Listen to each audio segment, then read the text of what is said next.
Héctor, buenas tardes. ¿Qué tal, Julio? Muy buenas tardes. Muchas gracias por la invitación. Siempre es un gusto estar contigo y con tu audiencia. Gracias, Héctor Alejandro. Muchas gracias.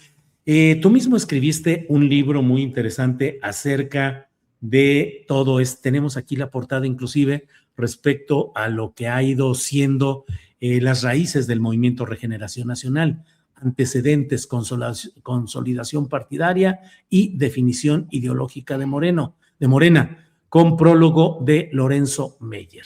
Héctor Alejandro, ¿qué ha sucedido en este tramo desde que Morena obtuvo su registro como partido a la fecha? Lo evidente es la gran acumulación de poder político, pero ¿qué destacas de este trayecto, Héctor? Bien, Julio, yo creo que lo primero que habría que destacar es que electoralmente Morena se ha convertido en el partido más exitoso en la historia de México. Ya no hay pábulo para la duda en ese sentido, porque en un lapso muy corto, en 7 años, logró pues ganar la presidencia de la República, ganar 2 veces la mayoría legislativa nacional, varias mayorías locales y 20 y tantas gubernaturas en este lapso que va de 2014 a 2021.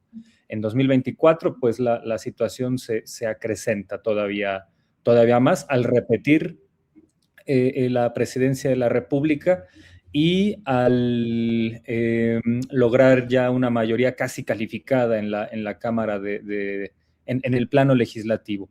Entonces, creo que tendríamos que empezar por ahí. En México, los partidos emergentes usualmente buscan mantener el registro, ese es su principal objetivo, y lo vamos a ver ahora con estos dos nuevos partidos registrados. El caso de ahí del escombro de los chuchos, de que Somos México, no sé si se vaya a llamar así o de otro modo. Si ponemos la mirada en esos dos partidos, pues vamos a ver que su objetivo va a ser la supervivencia. Pero Morena, cuando nace en 2014, su principal objetivo no es la supervivencia electoral, va mucho más allá, y su objetivo es convertirse en su debut electoral en 2015 como una de las fuerzas mayoritarias en el país, cosa que logra. En la elección de 2015, por ejemplo, Morena fue más o menos competitivo en unas 29 entidades de la República.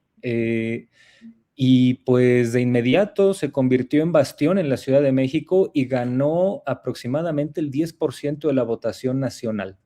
Esos son números muy, muy importantes que lo son en sí mismos. Si a eso le añadimos que se trataba de un partido nuevo, pues estamos hablando de un debut tremendo que a la postre lo convirtió en el partido político más exitoso en la historia de México, y probablemente en este momento sea el más exitoso en América Latina. Eso en el lado de sus luces.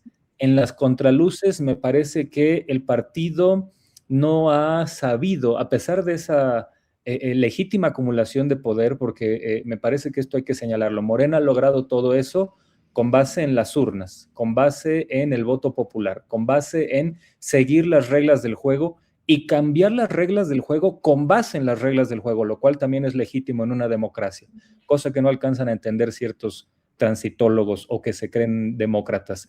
Entonces, Morena ha logrado todo esto, pero en su seno interno me parece que hay todavía una falta de institucionalización que se refleja en lo siguiente. Morena no tiene una vía tan clara para definir sus candidatos a cargos de elección popular.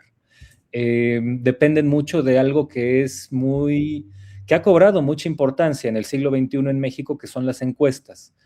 Yo no demerito las encuestas como un mecanismo de selección de candidatos, porque la intención de una encuesta es medir la fuerza de alguien más allá de los meros simpatizantes del partido, que en una elección pues me parece que tiene sentido. Pero eso al interior de Morena no se ha tramitado lo suficiente como para que se institucionalice o se procese mejor. Me parece también que Morena no ha sabido adecuar sus filtros para que la gran fuerza nacional y social que hoy representa Morena, y que es algo que ocurre en cualquier partido enorme con una gran fuerza electoral en el mundo, que es que ahí conviven muchísimas personas, muchísimas ideologías, muchísimas posturas, lo cual es legítimo, pero lo que no es legítimo es que no haya los filtros suficientes para que no estén ahí personajes cuyo problema no sea su ideología, sino su mal actuar en la vida pública. Una cosa es que se le dé no sé, espacio a alguien que provenga del PAN y que siempre fue conservador, pero ahora tiene ciertos acuerdos a favor de Morena y tiene cierto giro progresista, eso es una cosa. Pero de ahí a que se le abra espacios a personajes que son populares, pero que tienen algún pasado oscuro por chicanas, por trampas, por mapacherías, por incluso relaciones ahí malsanas con personajes del crimen organizado. Es ahí donde Morena no ha sabido afinar bien esos filtros. Me parece que fue muy significativo que Ariadna Montiel, como nueva dirigente o dirigente reciente de Morena, pues haya puesto el acento en esa cuestión.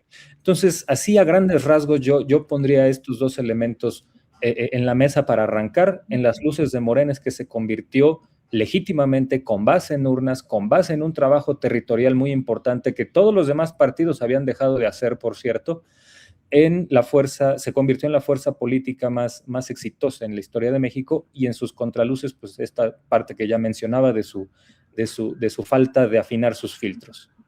Héctor Alejandro, ¿cuál sería la clasificación académica de Morena? ¿Es un partido? ¿Es un frente amplio? ¿Es un movimiento social? Ya sé que en las expresiones de Morena se dice que es un partido movimiento, pero de verdad, ¿podría ser catalogado como un movimiento social con demandas, exigencias y organización propia? En fin, ¿cómo clasificar a Morena? Yo creo, Julio, que Morena desde su nacimiento ha sido un choque entre dos cuestiones. Por un lado, sí ha sido un partido movimiento porque se arraigó en una presencia territorial y en una socialización política muy intensas desde el año 2005, desde 2004-2005, cuando la lucha antidesafuero de López Obrador, pero también ha sido un partido atrapatodo, una figura que viene de la ciencia política anglosajona, ¿no? Esta idea del partido catch-all, que es un partido que se desideologiza y que permite la entrada de varios actores a su seno para ser competitivo electoralmente, cosa que hay que decirlo, es una cuestión muy propia de las democracias, sobre todo después de la caída del muro de Berlín, cuando ya la competencia electoral obliga a los partidos a que sean menos ideologizados, menos de sector, y se conviertan más en partidos abiertos para que puedan atraer la mayor cantidad de votantes posible.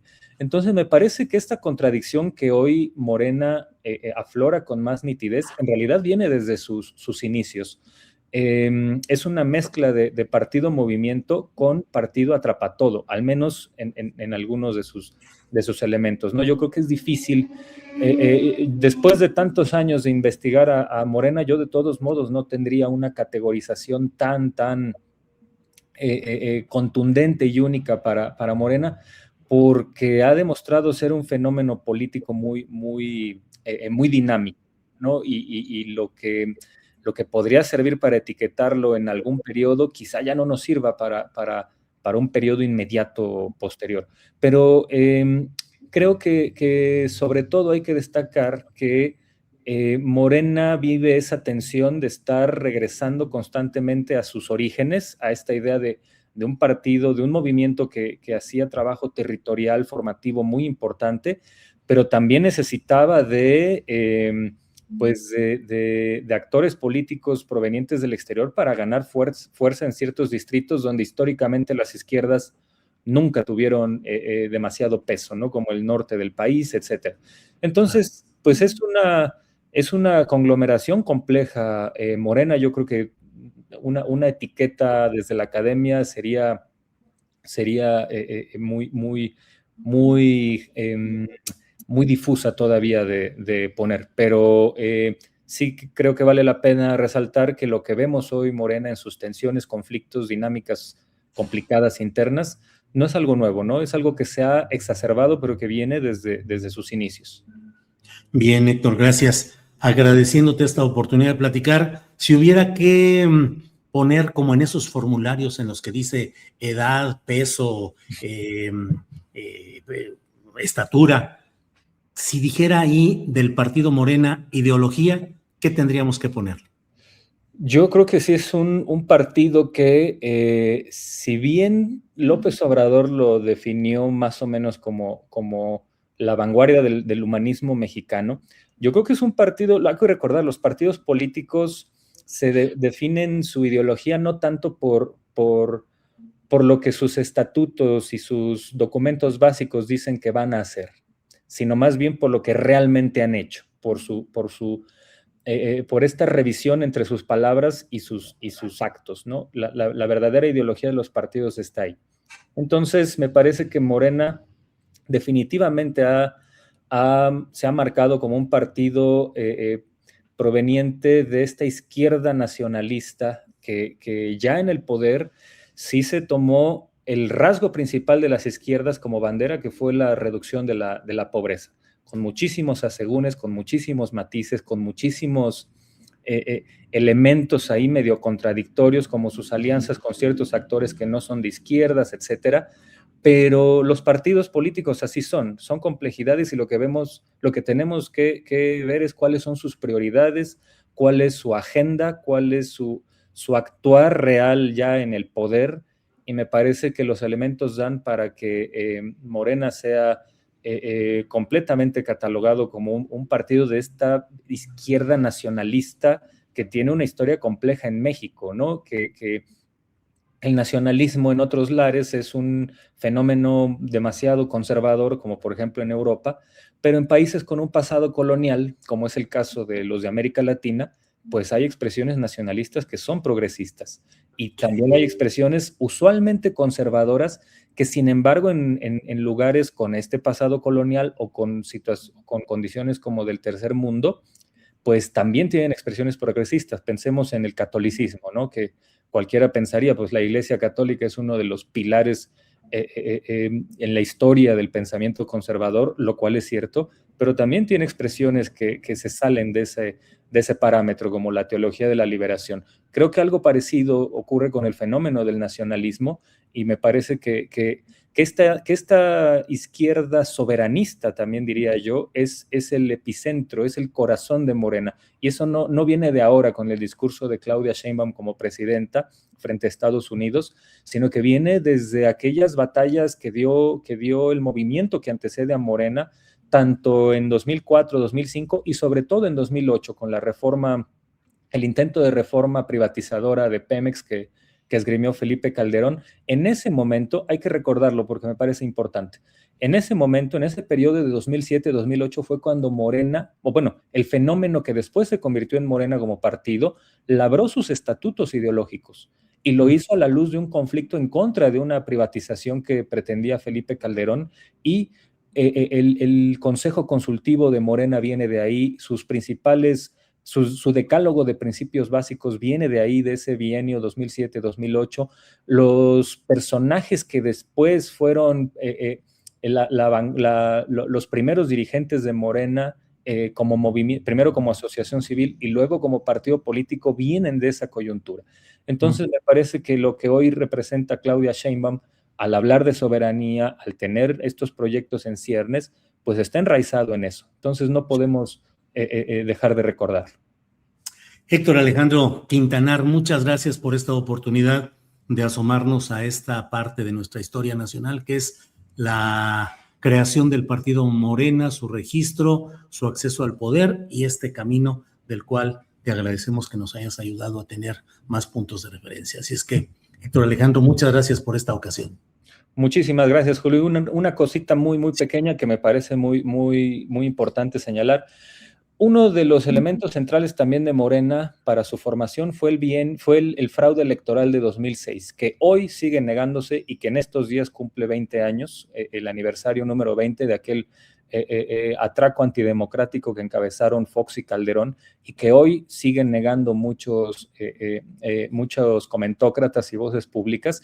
Hay que decirlo, el fraude electoral no se limita al 2 de julio de 2006. Es un bienio que viene desde el 27 de mayo de 2004 hasta julio de 2006, cuando la PGR foxista solicita el desafuero de López Obrador sin tener ningún argumento jurídico ni político para hacerlo, y se convierte eso en uno de los primeros intentos de golpe de Estado suave en América Latina.